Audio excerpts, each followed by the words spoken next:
All right, welcome back to the Contrarians. We have another fun panel discussion for you tonight. This is albums released in the 21st century by 20th century bands. I guess top three is a little bit of a weird title, but we'll go with it. All right, so you know the drill at home, I'm sure. If you like the Contrarians, please share with your friends. You can give a subscribe, you can give a like. There's other ways to support the channel like Patreon in the description. But I want to thank you at home for watching, and I want to thank all of our panelists here. We're going to have a great discussion. Let's get right into it. Let's start with Davey. Davey, let's hear about your 21st century albums from 20th century bands. My goodness, thank you for throwing me in at the deep end. However, always prepared. I made a rule for myself that I would go back in time, because you could pick someone who started in 1999, couldn't you? But that would be like calling yourself an 80s baby because you were born on December the 31st, 1989. So I thought, no, you need to have some kind of legacy in the 20th century to kind of meet this category the way I was thinking of it anyway. So not somebody who just brought out an album a few months towards the millennium. That felt a bit cheaty in my view. So my picks are all who would be considered legacy acts even at the turn of the century. So first one is already a massive cheat because it isn't a single album, it's a little conglomerate. An asylum of albums, if you will, but given recent events, I feel perfectly happy to bundle them together as the latter career work in its entirety of one David Crosby, because he recorded 3 solo albums in 42 years, between 1971 and 2014, and then did all that in 7 years. So he went from being nothing as a solo artist for one every 15 years on average, or 14 years on average, to recording more than one every other year in the last decade of his life, which is just remarkable. And it's the breakup of Crosby, Stills and Nash for the final time that causes that to be such a momentous idea for him, because he realizes there isn't anything to go back to. There's not the other band calling. I don't need to save my songs for anyone else now. So it liberates him as well as hurts him. But musically, again, it liberates him and frees him from having to save songs for a potential new project that may never happen anyway. And it gives us a wonderful legacy of songs that are totally different from his early 70s solo album, his masterpiece. That's If I Could Only Remember My Name, which I very nearly forgot the name of there. Quite an irony. But Crosby's latter career is entirely different. It's jazz influenced. It's very Joe Jackson in a lot of places. Partly like Joe Jackson's, what kind of era we'd be talking about? Maybe Rain from 2008, that kind of era of Joe Jackson, kind of melancholy creeping in, but with a lot of very sparse sounds. So again, that's where the jazz influence comes in as well. And I kept telling people that it sounded very much Steely Dan-ish as well in places. And as if to make my point for me, on his final solo album, so I'll run through them. We've got Cross from 2014. And we have Lighthouse. And then we have Sky Trails. And we have Here If You Listen, which objectively was probably the best of the bunch. And then his final one would be For Free, which is quite nicely is the same picture, but done as a portrait by Joan Baez, no less. And as if to prove me right, as he left us, Donald Fagen's on this. I'd been saying it's like Steely Dan. I'm telling you, it's like Steely Dan. And up pops Donald Fagen to say, yes, it is, because I'm here. So that was quite interesting to finally have that opinion validated on a wonderful track called Rodriguez for the Night. These albums are full of poignant tracks where he faces mortality, but it's never done in that cheap way, that Rick Rubin, Johnny Cash way that I thought was very It was very preordained. It felt like, I'll just get songs that will really make people cry. We'll have a video where Johnny's crying, and we'll really get the hits for that kind of thing. I thought that was cheap and it was exploitative, and I didn't like that. Cross is singing songs of mortality with a smile on his face and a twinkle in his eye, and still having fun, which is the main thing. I mean, he's covering Joni Mitchell on almost all these albums just to kind of bring back the past as well. So although it's a massive cheat to do so, given his recent passing, I'll recommend the entire last decade of David Crosby's life, his life's work. So if I had to pick one, yeah, Here If You Listen would be the one, but that would be my pick. So it's just all of our picks at once, is it? Or are we doing a round robin? All the picks at once. You can do all at once. Hokey cokey. My favourite Yes album is Drama.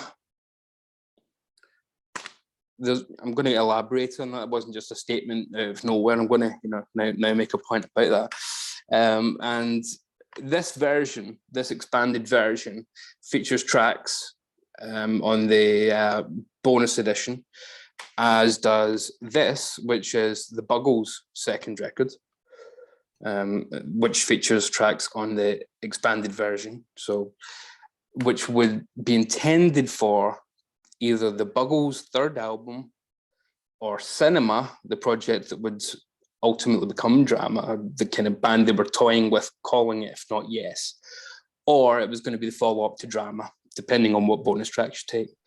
Ultimately, as we know, that was all shelved, and the Buggles didn't record a third album, and there was no follow-up to Drama. They went back to John Anderson and recorded Beverly Yes 90210. But all those years later, 2011, they dusted the old folders off and found these tracks for these editions and made a new album out of quite a lot of the archival material they had, and adding more to it, obviously, making it much fuller and much thicker, which was Fly From Here, with the one and only album with Benoit David on vocals. And I thought that was okay.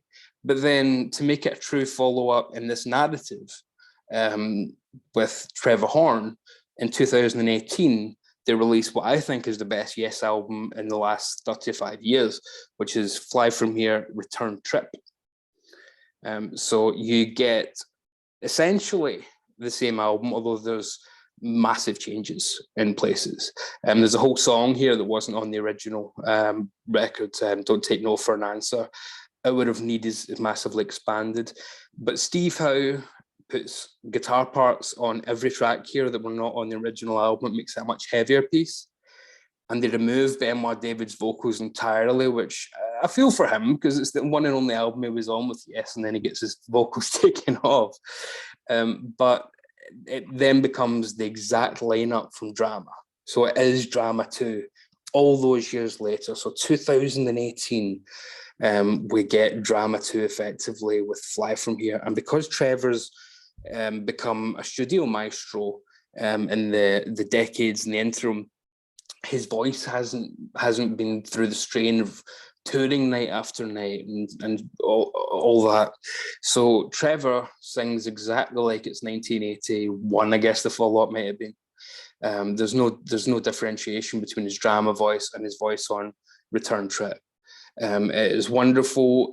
You can just imagine that you've purchased this and it is the follow-up to Drama. So for me, it's almost like this side project of Yes and the Buggles that has its own narrative that you can kind of follow on its own, from the Buggles through Drama and then through this. Completely independent of anything featuring John Anderson, Rick Wakeman. So it may be a bit controversial to say that not only is this my favourite Yes album in the last 35 years, but indeed, a re-recorded version of said album, which a lot of people didn't like the notion of in the first place. But to me, it just squares a circle that's always been itching to be fixed. There's a sense of finality with it, and it was the last Yes project released within Chris Squire's lifetime. And again, it just improves on an already good Yes album to make it, I think, the only really good Yes project that's been released in the 21st century. And actually, since John Anderson left, I don't think they've released anything even approaching good, to be frank. Yes, Fly From Here, Return Trip, highly recommended. Wonderfully progressive in the best possible sense, where they're not trying to, which is my major quibble with current Yes. They keep going on about, it's like 1972, and I'm going, that's not progressive, that's regressive. You're not pushing forward anymore. Whereas this is saying we can be progressive, we can push boundaries, but we're also celebrating the fact that we're dusting off things from 1981. So if it does sound dated, forgive us for that, but we're not being disingenuous and pretending it's new material. We're upfront about it. So I like it. It's like a time capsule that's also been brought forward, if that's not too much of an anomaly. So yeah, that would be my next pick. And then I had a tough time thinking of a third one. Not in terms of not being able to think of one, but in terms of being able to go, what about all the people I'm leaving out? However, such is the nature of the beast. And I went with my gut and picked someone who I idolise, and to me is the greatest British songwriter of all time, with all due deference to Messrs. McCartney and Lennon, for example. But it is the one and only, the incomparable Ray Davies, with Working Man's Cafe from 2007. He released 2 solo albums within 18 months. One was Other People's Lives, which I very easily could have picked. They're a remarkable pair of albums. And this. And he had struggled post-Kinks to kind of find a way into his solo career. He was shot in New Orleans in the leg. He moved back to the UK, and he had, I guess, what we'd call PTSD, and it was kind of undiagnosed. He was very much going through therapy on stage by doing storyteller shows. He created VH1's storyteller show for them by literally coming up with the concept for himself and then selling it to VH1. And that was him kind of talking literally through his experiences and turning old Kink songs into, his autobiography essentially on stage. And it took a number of years after that for him to be able to return to, okay, what is it I do best? Well, it's write songs about London, about England. And I'd say particularly London and England rather than just Britain in general, because he's a very much a Londoner, and speaks very much to the London experience. And this album is full of terrific ideas and classic Daviesian concepts, if we want to call it that. Such as it's called Working Man's Cafe, so we can kind of get the gist of what that might be about. I mean, it's a celebration of the working man, and it talks about true Cockneys being born between the sound of Bow Bells. There are tracks on here about government intervention and globalization being a good thing, but also perhaps killing our individual cultures. So the melting pot is great, but at the same time, we're giving away too much of what makes each of us interesting in the first place. And it's just a well thought out album of interesting notions, interesting ideas by a master songwriter and a master lyricist, who has lost his voice now. Unfortunately, he's not played live in a good number of years, and he's not released an album since 2017. But this was his last great achievement, Working Man's Cafe, and yeah, it's just a great state of the union for London in particular, in the kind of dying days of the New Labour Blair-out era in the UK, and it's very peculiarly English, which I think that should be Ray Davies's epitaph, to be honest. Peculiarly English, and all the better for it. I wouldn't have him any other way. Yeah, those would be my 3 esoteric picks, I suppose. But yes, so thank you very much. Awesome. Well, thanks, Davey. That was great. Pleasure. Let's get Bicycle Legs up next. Bicycle Legs, Right. your 21st century albums. Yeah, well, I'll agree with Davey on a couple of things. Firstly, that this was really, really difficult. And secondly, that, yeah, I was definitely going for, when I was looking for the picks, I was looking for bands that had a long track record in the 20th century before either coming back in the 21st century, in the case of my first album, or in the case of my second and third albums, they're bands that have just kept going the whole way through. But something in their latter catalogue just happens to be one of the best things they've ever done. So the first album that I'm going to pick is an album with a band that started in the 70s, went through the 80s, into the early 90s, but their last album was in 1990. And they didn't do anything for 20 years. And then they came back with an album in 2010 that was the best thing they had done since the early 80s. And the band is Devo, and the album is Something for Everybody. After 20 years of not recording an album, this album is better than it had any right to be, as far as I'm concerned. It's just, it's not just a recapturing of old glories. It is very, I mean, the first song on this album is called Fresh. And this album really is fresh. You know, it has a very recognizably Devo sound, but it is a sound that's very much of the 21st century. It doesn't sound like a throwback to the 80s. Even though they're using some wonderful sort of analog synth sounds and that sort of thing, the songwriting on this album is really, really strong. The performances are great. It's the last album with Bob Casale, before he unfortunately died. They wouldn't do another album after this, unfortunately, because they went back to Warner Brothers for this album, hoping that Warner Brothers were going to give it a big push, and nothing happened. And it's just really, really devastating to me that that's the case. But it's got some wonderful songs on it, like Fresh, What We Do. That lyric is just so Devo. Don't Shoot, I'm a Man. Wonderful song. Something is really good. No Place Like Home. It's an incredible comeback album as far as I'm concerned. The second album I'm going to pick is by a band that started off in the early 80s and have been releasing albums the whole way through. They went through something of a lull in popularity in the sort of 90s and that sort of thing. They ended up actually having a top 10 single from this album. The band I'm talking about is Marillion. The album is Marbles.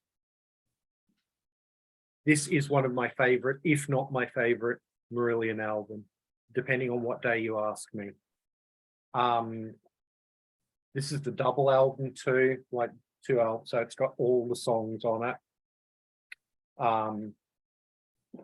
Because there were 2 versions of this album when it first came out. There was like a double album version and there was a single album sort of commercially available.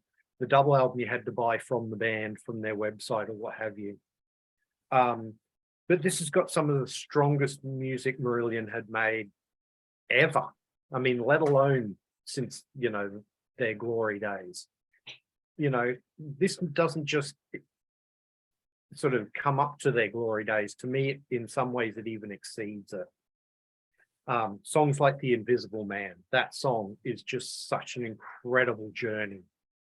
You're Gone was the song that they managed to sort of engineer a top 10 hit out of by sort of getting the fan base to get out there and buy it all in the same week and that sort of thing, which was great publicity for them and a wonderful idea. Don't Hurt Yourself is a very personal song for me because, you know, I just can really identify with that lyric and, you know, the idea of being kind to yourself. and not beating yourself up all the time really resonates with me. Neverland is still a song they play live a lot. Again, another real emotional roller coaster of a song. Fantastic Place is a beautiful, beautiful song too. And the Little Marbles interludes during the album, I think, are really gorgeous too.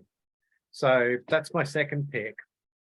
My third pick is a much more recent album, although this band again has been going since the 80s, you know, and most people would consider their sort of classic stuff to be the later 80s, early 90s stuff.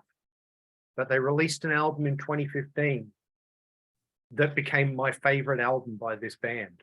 And that just really, really surprised me.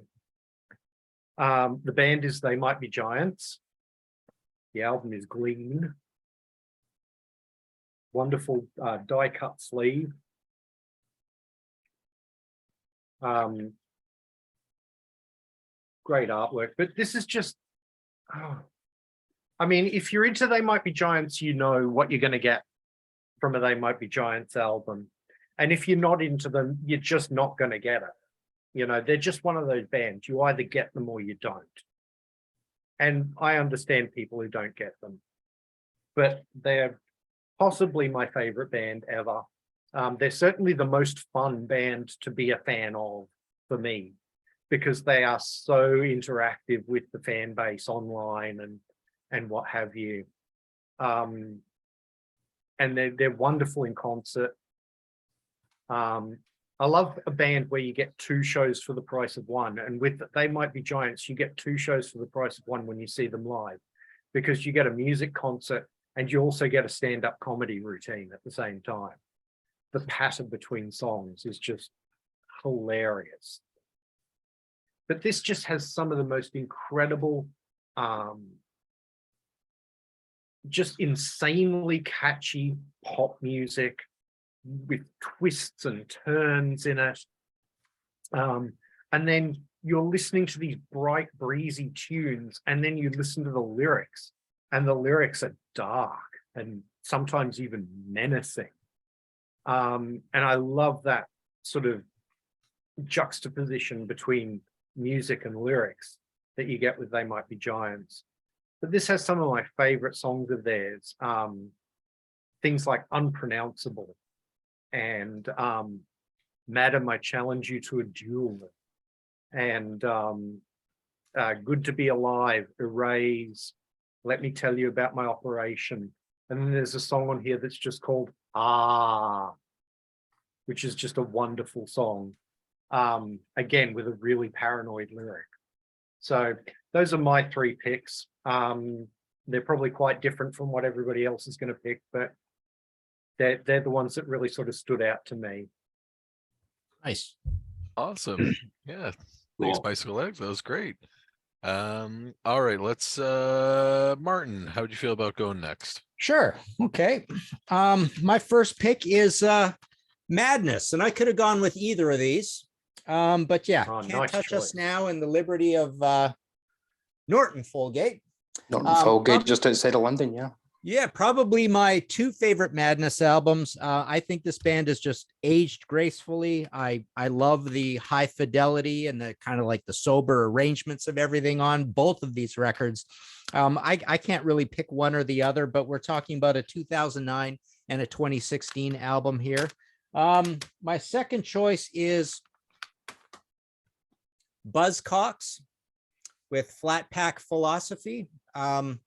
I had a funny conversation once with Devin Townsend where we were like picking albums, and we were saying, you know what, with me, with a lot of bands these days, I've got albums where I'd rate most of their catalog a 2 or 3, and then something would be like a 17 out of 10 sort of thing. And his point was that you really obsess sometimes over albums. So I actually, over time, even though I've owned every Buzzcocks album pretty much as a new release, I've probably played this album more than all of them. It's just heavy, it's tough, it's well recorded. It's got Pete singing some and Steve singing some and whatnot.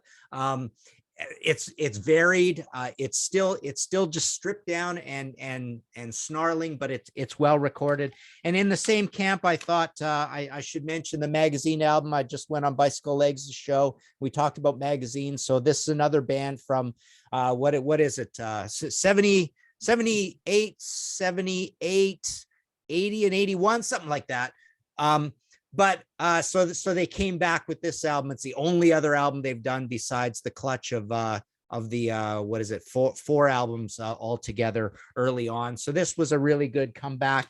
And then my final one is ZZ Top with Mescalero. I find this to be such an entertaining record, start to finish. Just so much variety, a lot of short songs, some really good heavy stuff near the end, like Liquor at the end is an amazing song in this. Mescalero, very extreme production. I thought the follow-up album, which is their last album, La Futura, is almost like the demo version of this album. It's shorter, it's not as good. Rhythmine was good from 1997, but we're talking, and this just sneaks in at 2003, I think it is. Yeah, 2003. But yeah, just endlessly entertaining, this album. Those are my three choices.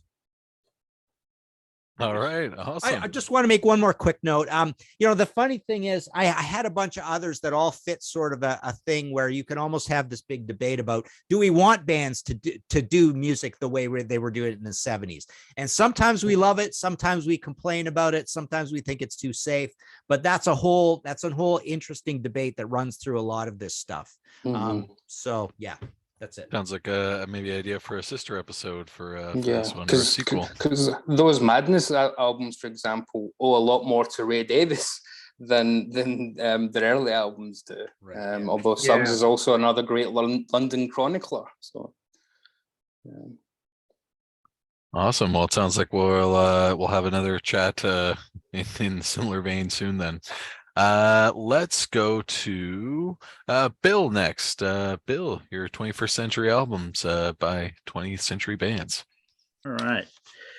I just want to preface this by saying when I thought about this topic originally, the main thing I wanted to put across is that beyond our individual choices, the most important takeaway I would like people who watch this to get is that all those artists we used to love, that radio used to love, that pop culture used to love, they don't just fade away and stop making music.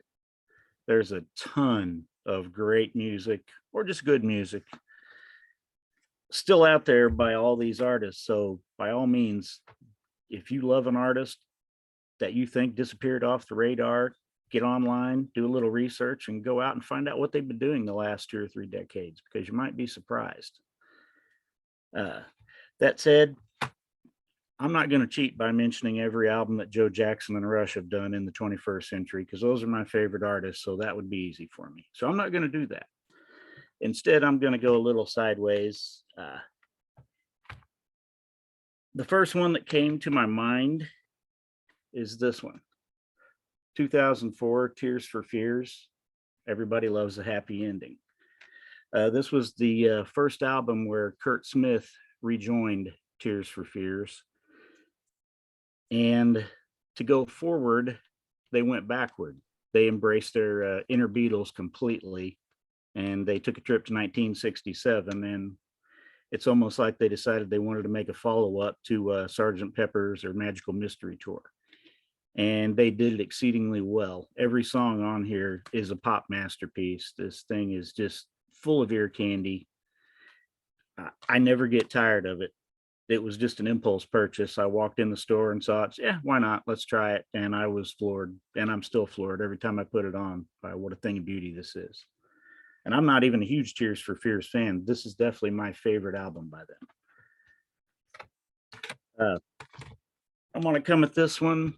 Some people might know the keyboard player from the Rainbow Rising album was a guy named Tony Carey. But I'm not going to talk about Rainbow.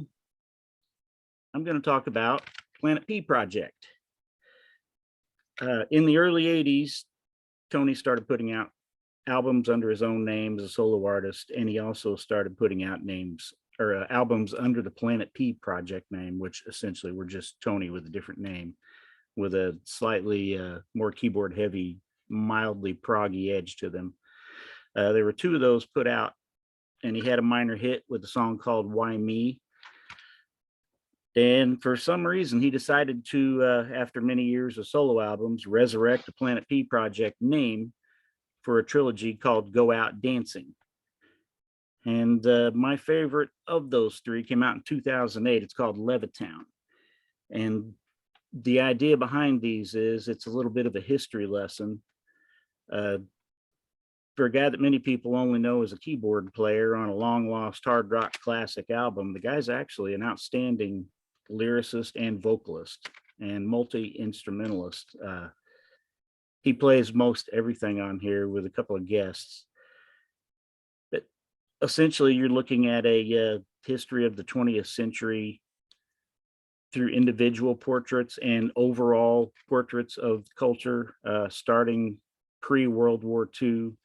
With this particular one, this takes a look specifically with Levittown at the post-World War II United States, that supposedly ideal, picture-perfect 1950s fantasy that people still seem to have to this day. And Tony goes and reveals the dark underbelly of that particular fantasy and lets the air out of that balloon in a masterful way. I would highly recommend any part of this trilogy, but especially Levittown. The final one is a bit of a cheat, but since I picked a topic, I'll allow it. NoFX put out their first album in the 80s. I too, like Davey said originally, didn't want to come too close to the turn of the century here. I wanted a little distance, so they were kind of late 80s when they appeared, so it was a little close to the edge for me, but I decided to go for it. The way I'm cheating here is this is not a NoFX album. This is a soundtrack album written by Fat Mike, the main man behind NoFX.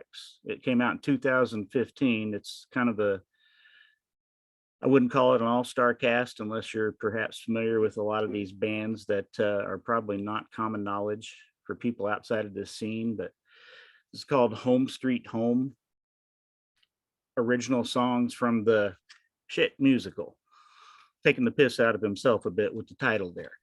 And this album, you can see I'm wearing a Rocky Horror Picture Show shirt. If you're the sort of person that's offended by the Rocky Horror Picture Show, you need to stay miles and miles away from Home Street Home, because this is so much worse and so much more potentially offensive in multiple ways. But it's actually very touching. It's a very human story. I think a lot of people, when they think of NoFX or Fat Mike, if you know them, they have a lot of joke songs. They have a lot of humor in their music, but there's always a warm heart underneath. There's always compassion underneath all that dark humor in their songs and in things that Fat Mike sings about. And there's a lot of very uncomfortable stuff in here that can make you laugh, can make you cry, can just, it's about a group of teenage runaways who form their own little homeless community, and it involves sex, drugs, and punk and rock and all kinds of things that aren't discussed in polite society, shall we say. But it's a masterpiece. This is one of the best albums of that year. I kind of had a three-way tie that year, but I couldn't leave this out. I recommend it to anyone who is not easily offended. And I think that's it for now. If we have time, I'll throw out a machine gun's worth of honorable mentions. Thank you. Awesome. That was great. Thanks, Bill. All right, let's go to Brett next, and then we'll close out with Kevin. So Brett, the floor is yours. Awesome. Just real quick, Bill, awesome choice with the musical, the Fat Mike musical. Some really good stuff. There's a real great cast of musicians and vocalists on that album. So I too definitely highly recommend it. Nice. So my first choice, when I sat down and thought about it, this was actually the first album that came to mind. And it came out literally right at the beginning of the 21st century. And it's Brave New World, Iron Maiden. It's a bit of a sentimental record for me. I was like maybe 11 or 12 when the record came out. So it was the first Iron Maiden record that I had the opportunity to purchase on my own. That tour was the first time that I'd seen them live. I listened to it earlier today in preparation, and I still love it now just as much as I did when it came out over 20 years ago at this point. I think most Maiden fans can agree that the band was in a lull in the 90s. No Prayer for the Dying and Fear of the Dark weren't that great. Aside from maybe a few songs, X Factor and Virtual 11 were not good records.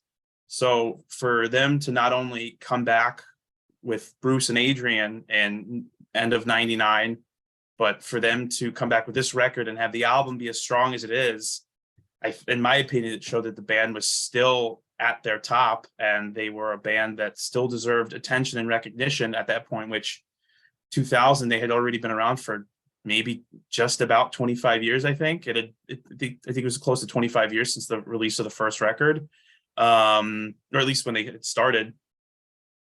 It's easily in my top 5 Iron Maiden records. I know for a fact that the string of albums that they have released since then are usually met with a lot of mixed reviews, but quite honestly, I'll gladly place any of those albums up with the stuff that they were doing in the 80s. I think that they were, the songwriting has gotten better, the musicianship has gotten better. So that Brave New World is definitely my first choice. My second one is actually an album that Martin gave a perfect 10 out of 10. I don't have it, so I can't show it, but Clockwork Angels by Rush. And that was a hard decision for me, because I love Vapor Trails. I love Snakes and Arrows, much like Brave New World. Vapor Trails was the Rush album that allowed me to, like, I knew they were obviously, but that was the album that allowed me to kind of discover them on my own. And when I was doing, prep and everything, one thing I came across, and this is a statement that I agree with, I feel like it's probably one of their heaviest records. And I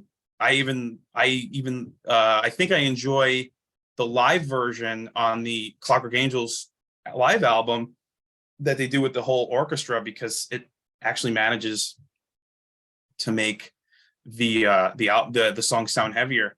And while looking up stuff, I came across a quote that Martin had said, and that was, "One can't deny that there's more purpose and focus here than on any Rush album ever." And I couldn't agree with that more. And it's unfortunate that was the last record we got out of them, but for them to go out like that, that was like their 19th studio record. So for them to go out on such a high note, I don't think you could really ask for anything more, as a fan, and also as a band that had the legacy that they did.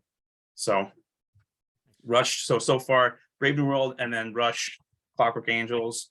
And my third choice, I guess I kind of cheated like Bill, because I chose a band that started in the late 80s. They definitely had, I don't want to say legacy, but they definitely kind of had paid their dues in the 90s. But that is American Idiot by Green Day. I'm a sucker for a concept record. Some of my favorite records are concept records, and I would gladly put this album up there with some of the ones that we would consider all-time classics. By the during the 90s, they were that in your face, screw you punk band, and then by the 2000s, especially with the album that came before this, Warning, they had started to mature as a band, and they wanted to show that they were more than just a group of 3 punk rock kids from the West Coast. And I think they really showed that with this record. And the interesting thing was, before this record came out, they were in the studio and they had an album fully written and recorded, ready to release within the year. And then the masters got stolen. And they would say that was a blessing in disguise. But instead of just re-recording the record, they decided they were going to scrap it entirely. They got back into the studio. They became more of a cohesive unit than they had ever been at that point. And they gave us this record. And I love so much, Green, being a kid that grew up during the 90s and, listening to Dookie and then following them through their whole career, this is by and large one of the best records that they've put out. And it came out in 2004. They were a band that started in the late 80s. I don't think their first record came out until like 92 maybe, but this is definitely a record that deserves to stand up there when you look at 21st century albums that came out by 20th century bands. Awesome. That was great. Thanks, Brett. Thanks.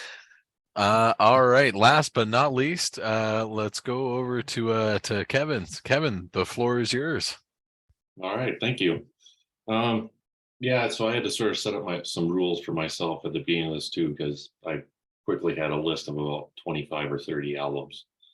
So again, yeah, I wanted to pick bands that had sort of a legacy and went well into the 20th century, not pick someone that started up in the 90s. So my first pick is the last album by this band. It's Tom Petty and the Heartbreakers, Hypnotic Eye. Interestingly enough, it's their only #1 album. I know this by 2014 when this came out, this was, the charts are a different story at this point, but for a band that's well into their 60s by this point, that's quite the accomplishment still. It's a very guitar driven album, which I kind of liked. Even heavy by Tom Petty and the Heartbreakers standards. But in a weird way, it kind of sounds like their first couple albums, but just with a more modern sound. It's not as youthful, obviously, but the lyrics and the themes in the album are have much more social commentary on modern society, which is really interesting. There's almost a sinister kind of tone on some of the songs that I find very interesting. I can go back to a lot. Some of my favorite tracks on there are American Dream, Plan B, Fault Lines, Power Drunk, You Get Me High, Shadow People. I'm still listening to this album today. I put it on, I listen to the whole thing all the way through. I just think it's a great album. It kind of gets back to their bluesy roots, but it's not like I almost picked Mojo, the one that came out before this in 2010, but that's a little even more bluesy and kind of almost jammy. It seems like this one is a little more straight ahead to the point and a little more edited, and I thought it was just a great album. So it's my first pick. Second pick is probably from a top 10 band of mine, Motorhead. So when I think of Motorhead, obviously Overkill, Bomber, and Ace of Spades, that's kind of like the holy trinity of their catalog. But I would argue that starting in the mid 2000s with albums like Inferno, Kiss of Death, and then this album, I'm sorry for the glare, Motorizer. I mean, this has got everything that's Motorhead, basically. To me, these latter day Motorhead albums, they're almost like concept albums because they're all the same themes. It's about hard living, life on the road, aging and death, the futility and brutality of war, and just being a general badass. On top of that, there's sort of just a brutal honesty to the music that is just undeniable. And it comes across, this is the album that they were recording during the famous kind of Lemmy documentary. And you hear his peers talk about what a kind of gentle soul and honest guy he was. And that kind of comes across in the music. Favorite songs, Run Around Man, Teach You How to Sing the Blues, When the Eagle Screams, Heroes, which is an epic by Motorhead standards at 5 minutes. And it's got a killer guitar solo. And then the album ends with 1,000 Names of God, which is sort of a commentary on war and religion, and in Lemmy fashion. Great album though. I love that sort of middle period of early 2000s Motorhead. And then my last pick was a band that doesn't have a very big catalog, but has some very notable ones, namely in the new wave of British heavy metal. And that would be Angel Witch. You know, their classic self-titled debut from 1980 is a classic for good reason. But this one, had this come out and say 82, 83, 81, anytime after, it would have slotted in perfectly. To me, it's almost like a companion piece, even though they're almost 40 years apart. The songs are, you know, Kevin Hayborn is kind of this riff master, in my opinion, right up there with Tony Iommi. Had he had the catalog that Tony Iommi and Black Sabbath had, we might be talking about him in a different light. But the songs all have, I mean, it's true Angel Witch. They've got that doomy kind of sound, almost gothic at points. The songs here are a little longer than, you know, their early catalog. I think in that first album, it's about, you know, 35 minutes or so. And no song is, I think, approaches 5 minutes. I think the shortest one here is about 5 minutes. And then you got some that are 6 and 7 minutes. But the amount of riffs on there, it never gets boring. They kind of take some slight twists and turns, but they're always catchy. They're always driving forward.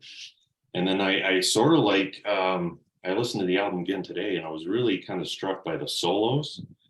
Sometimes there's no setup really in them. They just sort of kind of emerge from the songs.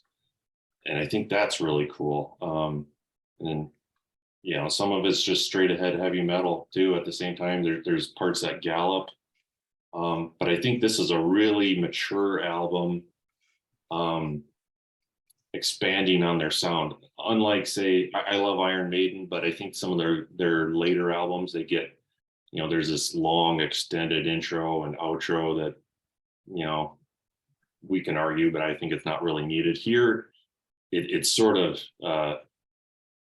a more mature and full version of their sound, but it's still edited and tight, and the production is great, and it's just got a classic sound to it. I think some of my favorite songs, the opening track, Don't Turn Your Back, is just a great opening. It's got a great opening hook. The Night Is Calling is kind of a doom song. And then right in the middle, there's this big up-tempo section, and then it dies back down into the doom at the end. Condemned, and I think Window Despair, they both have sort of a gallop to them. And then there's a song near the end called I Am Infamy. I'm sort of struck by the lyrics of this album too. They're kind of abstract, which is kind of maybe the reason I keep going back to it. And a song like I Am Infamy, I can't tell if it's a goodbye song or a regret song. The lyrics are very interesting, but again, great band. I hope it's not the last of them. They seem to have long stretches in between their releases, but I hope it's not the last of them. So those are my three. Awesome. That was great, Kevin. Thanks. All right. Well, there you have it. We've got a whole bunch of great albums released in the 21st century by 20th century bands. A lot of great stuff to get out there and listen to. I think, Bill, you're right on the money. These bands, they didn't all just fade away. There's lots of new music out there by them. Let's have a little bit of fun here at the end with the honorable mentions. I'm gonna give everyone one at a time. We'll get 60 minutes. 60 minutes. Ooh, Right. 60 seconds. Let me go 60 dig some seconds more. on the clock, and we'll see who can ring off the most honorable mentions. Let me just get a countdown here, and why not?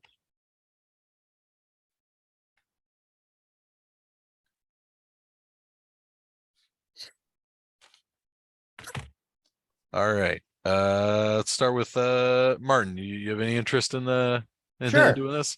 Okay, All right. so I did have a few pulled. So Uriah Heep is one that comes up in discussion, and I thought maybe they would come up in discussion, so I kind of laid back on them.